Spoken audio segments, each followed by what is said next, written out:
Hey, what's going on, guys? I'm going to explain at the end. But I'm Star Riggs. I'm Ray Lazarus, executive producer. R.L. Scott couldn't be here, the director, writer, executive producer. So we're up here. His brother right here. Hi guys, I'm Kevin Lukata. I play Endless, the guy with the hoodie. Hi everybody, I'm Tiffany, Toney, and I was the mechanic.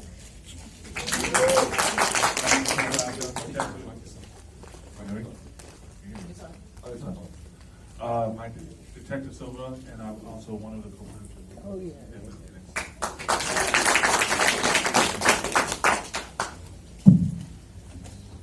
All right. Anybody have questions?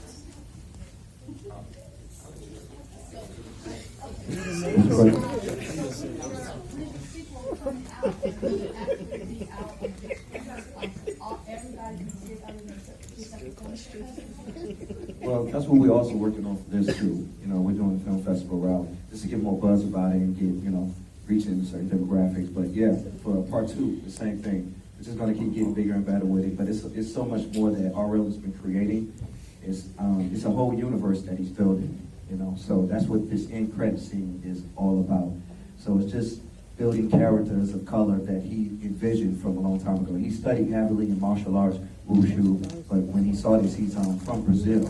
But he noticed that he didn't see people like himself up there. So that's why he started building this, and he's been doing this for a while. So this is the first installment of that universe, of the superhero, supernatural universe that he's building. And he's doing it for kings, queens, for everybody. So a lot to come. So yeah, part two is coming soon. That was going to be my question. So you answered it. I got it. I did two parts with One bird, one bird. All right. I was like, Tiresome. Yeah, it took a lot of work. He's incredible. And he really has been doing this for a long time. So all I can do is just try to match my defense with him as much as possible, and try to get my hands a little bit faster. But yeah, he's a man. Appreciate it.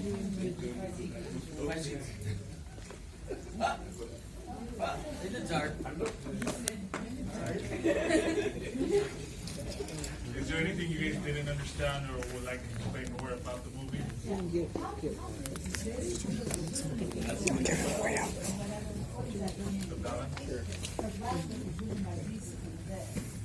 Right, but and this when he was that was I didn't see nothing for a minute. But yeah, the good versus evil, that's synonymous with life.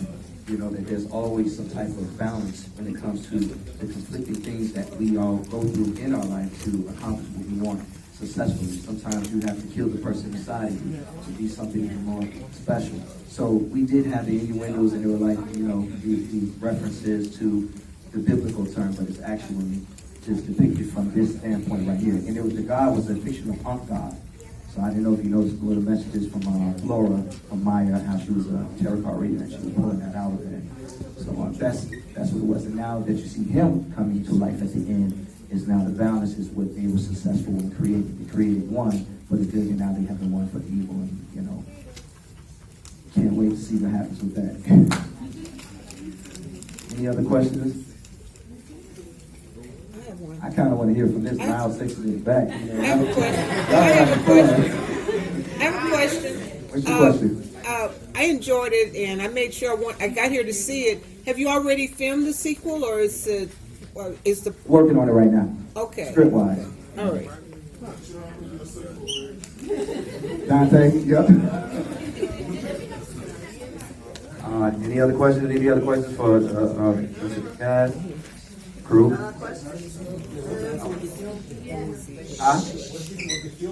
All in east side of Los Angeles. That's why you saw the graffiti murals. We really wanted to stick to that code, and we didn't want to cheat it. Because we understand that this is a delicate genre, and everybody is used to seeing Marvel and DC. So what we wanted to not do is cheat what we wanted to show up there and to give people that feeling that you're in Paradise City. So we wanted to, by the budget that we had, to make sure that we kept that throughout the entire film.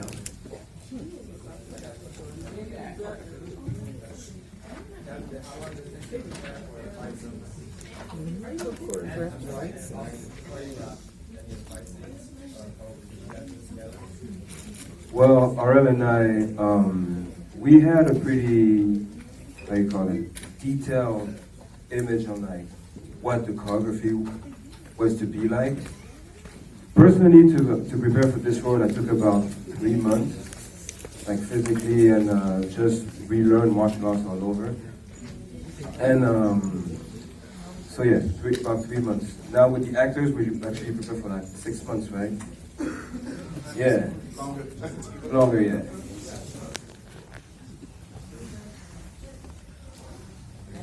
Okay, other than Luke Cage, who were the other like superheroes that inspired this, like the main guy? It is one of them. There it is.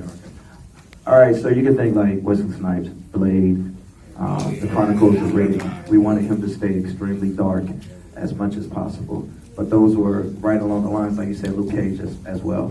Those were, especially Blade. That was the biggest type of inspiration. Because you remember when everybody saw that, in which his Blade was actually the leading into all the people loving all of the Marvel, films that were coming around that time. So it kind of like, that's what we felt the best impression of this character would be like. Yes, ma'am, right here in front. I wasn't clear about who Lazarus made a promise to. Who was the father that you said he made a promise to? Okay, so later on, he has a foster parent because his parents were not involved in his life. He lost his mother, and his father went off to prison. Kind of like what started with his life. So the father of this shop, which you're going to find out later on in the story, because we're going to do that in part 2, to start bringing more of his backstory. Right now, we were just trying to get you here. Love language. Look at the action. Here we go. He's dead. He's alive. All right. Oh, this mystery. So we wanted to kind of build the anticipation of who he was, and you start getting more of that later. But that's someplace that he confided in, and the guy actually passed away and left his shop to his son, Twitch Williams, who you saw him come and talk to. So that's why he left the money, and he was doing a lot of things on a community effort, doing stuff for his community. So when he's leaving the money, he knows that it's going to stress around the community based on what his foster father envisioned for that particular area. So that's why. But that's what he meant. He said that he was going to, he made him a promise before he passed away. Other ones? Oh, right there, because I got the spotlight in my head. The ghost lady? I had a question about her. Okay. Explain her. She was the opposite. You had Hellborn was the good, and Epiphany who was the evil. But they all were working for their own agenda in that particular city. So Hellborn was guiding me, unbeknownst to me, that I was a sacrificial lamb to them, which I was brought back to life, but for something, a bigger cause for them. She was the one to go out and seek out the endless character, in which you found out at the end. That's why there were a lot of clues in their conversation about their journey, and they wouldn't let you know who she was actually eyeing. And it was for him, and waited for him to die, and then she can come and bring him back to life, and then thus be his overseer.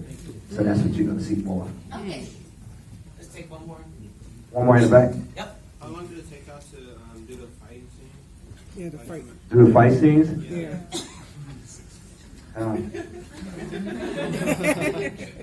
Okay, that's not a true question.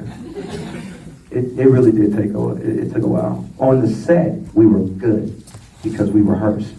But, we got blessed with a lot of guys that were really working to the stunt industry, so they were real professional. So I would say that on a typical one, like the warehouse scene at the end, we probably rehearsed a good 2 days, get all the sequences that we wanted, and then we got out to the warehouse and we were able to execute it. But like I said, when you're doing an independent film and the budgeting, one of the biggest things that's important is organization and sticking right to it from the beginning. So. Let's give him a hand, guys. One more thing. So very quick, that fight scene, and as Sean said, rehearsal was very important. So every single fall and every single hit, we did like 5 or 6 times. So the passion of the crew, we were extremely lucky with. There was no problems. Everyone just passionate and just really into it. So, And one thing I will say, if you guys can just go on the Instagrams, if anybody is on social media, and I know some people don't do that, we just want to get everybody's social media. Mine is at I am Sean Riggs. The film is at Lazarus Movie. There'll be a lot to come that's coming with it because we have a lot of things that we have set forth for the rest of this year. So we would love for you guys to support it, get online and talk about it on YouTube. We've been just building this because this is ours, and we're going to be going forward with a lot of great energy. So we want to thank you guys. But at I am Sean Riggs, my Instagram. Here you go, my brother. All right, so mine's a little complicated. But my Instagram is at Tigrebelge, which is Tigrebelge. Yeah. It means Belgian tiger in French. Mine is Mr. Kemp Black, and my production company is Phoenix Rising Films. If you look up any of ours, you can find What is Lazarus. Make sure you hit that first before anything else. What is Lazarus? That's our Instagram.